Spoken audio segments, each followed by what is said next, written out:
How to get a Chinese display name on Roblox.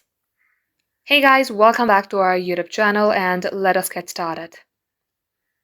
First and foremost, let's go ahead and open up our web browser. In my case, I'll be using Google Chrome. Let's go ahead and type in Chinese translator and type in the language that you would like to translate. In my case, I'm just typing this name. And here, once it has been translated to Chinese letter, tap on this copy icon and copy the word. Let's go ahead and open up our Roblox then. You're logged into your Roblox account. Then here you can see my name. Tap onto your profile or your display name and tap on Edit Profile. Then under display name, you will be given a box and a pencil icon. Tap onto it. And this is the exact place where you paste the copied Chinese letter and tap onto save.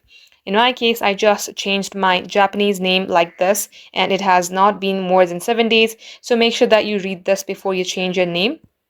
Once done, all you have to do is tap onto done, and that is how you can change your name to Chinese letters.